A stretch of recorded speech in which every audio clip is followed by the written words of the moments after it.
안녕하십니까, 박사입니다. 올해는 세계사에서 굉장히 의미심장한 한 해입니다. 러시아와 중국이 제2차 대전 승리를 대대적으로 기념했습니다.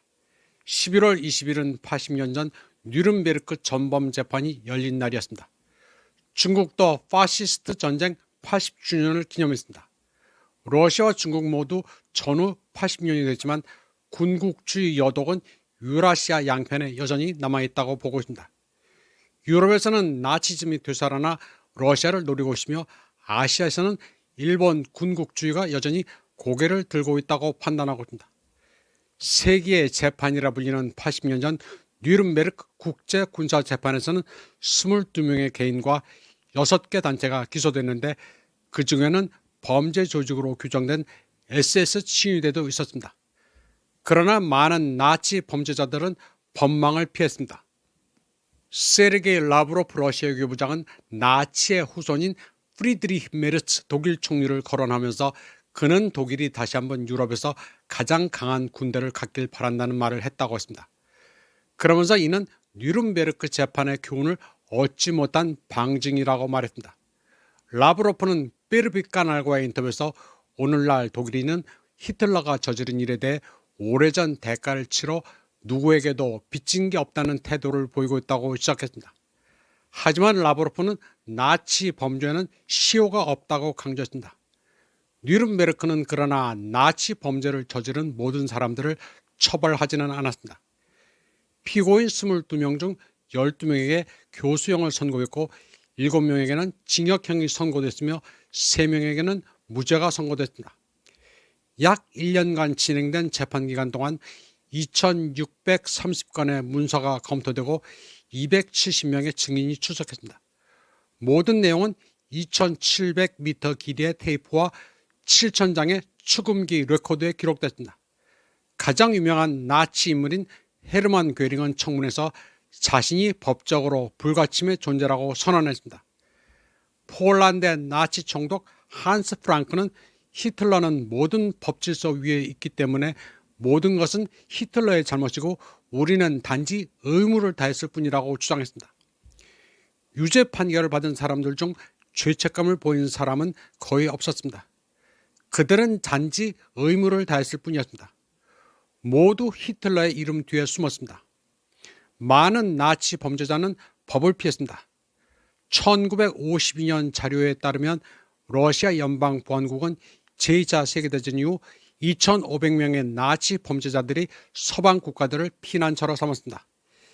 이 가운데 미국의 도피한 자들이 692명에 달했고 이유는 428명이 도피한 캐나다였습니다. 이 가운데는 캐나다 의회에서 박수를 받은 나치당원 야로슬라브 훈코도 있었습니다. 독일은 422명의 범죄자를, 호주는 309명의 범죄자를 숨겨줬습니다. 호주에 도피한 나치는 70명이 우크라이나, 99명이 발트해의 나치였습니다. 러시아와 중국은 이런 가운데 군사협력을 강화하고 있습니다. 안드레 벨로소프 러시아 국방장관과 짱 여우시아 중국 중앙군사위 부주석은 모스크바에서 만나 전략적 협력 강화, 연합군사활동 확대, 장기 국방계획 심화를 논의했습니다. 두 나라는 정식 군사동맹은 아니지만 유라시아와 아시아 태평양에서 얼마든지 서로 도울 수 있습니다. 예를 들어 타이완과 관련해 중국과 일본이 충돌할 경우 러시아는 극동에서 일본의 전력을 분산시킬 수 있습니다. 중국에서는 서열상 짱 여우시아 중앙군사위 부주석이 동진 국방부장보다 훨씬 위입니다. 짱 여우시아는 시진핑보다 3살 위지만 그의 충직한 신복입니다. 짱 여우시아가 시진핑의 목덜미를 쥐고 있다는 소리는 엉터리 전문가들이 떠드는 얘기입니다. 러시아나 중국이나 아시아에서 일본 군국주의의 이를 갈고 있는 것은 같은 입장입니다. 일본의 전범들은 미국 GHQ가 처벌하지 않고 많이 사면했습니다. 예를 들어 731 부대장 이시이 중장도 생체 자료를 미군에 넘기고 처벌받지 않았습니다. 역사적으로 나치 독일을 무찌르면서 러시아가 2,700만을 희생했다면 중국인은 3천만 명이 목숨을 잃었습니다. 일본 국내에서는 다카이치가 타이완 유사 발언으로 지지도가 껑충 높아졌습니다. 전쟁의 공포가 없는지는 몰라도 82%에 달했습니다. 혐중 정서가 강한 와중에 다카이치 행보가 시원하다는 반응도 만만치 않습니다.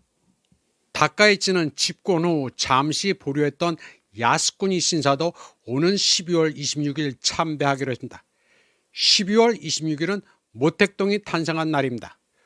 중국을 자극하기 위해 다카이치가 이날을 선택했다고 중국의 여론은 부글부글 끓고 있습니다. 중국은 관광을 보이콧한 데 이어 가리비, 생선, 와규도 수입 금지 조치를 취했습니다. 일본인들은 그까지 중국 돈 안 벌면 그만이라고 하지만 일본 경제는 무너지고 있습니다. 주식과 외환시장, 채권시장이 박살나는 삼살 현상이 나타나고 있습니다.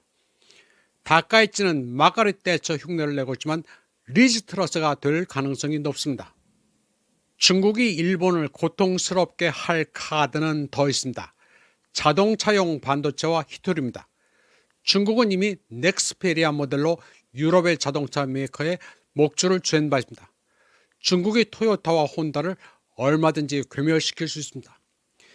일본이 히토리를 자체 조달한다는 것도 헛것입니다. 2024년 말 기준으로 일본이 중국에서 수입하는 히토류 금속 비중은 2018년 대비 50%나 상승한 63%에 달했습니다. 그나마도 이는 경히토류입니다. 중히토류의 경우 의존도가 100%입니다. 중국이 가진 카드를 계속 꺼내들면 일본의 산업은 마비됩니다.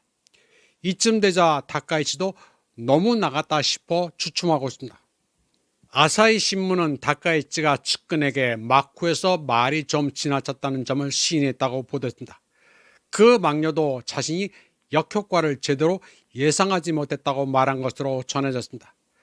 한 외무성 고위 관료는 다카이치가 호랑이 꼬리를 밟은 것에 비유했다고 합니다. 그런데 다카이치가 산케이 같은 우익 매체가 아닌 아사히 같은 좌파 리버럴 매체에 이런 사실을 흘린 게 좀 미심쩍습니다. 하토야마 유키오 전 총리도 20일 소셜미디어에서 공자를 인용했습니다. 잘못했으면 고치는 것을 꺼리지 말 것과 잘못했으면서도 고치지 않으면 이를 일러 과오라고 한다는 공자화를 인용했습니다.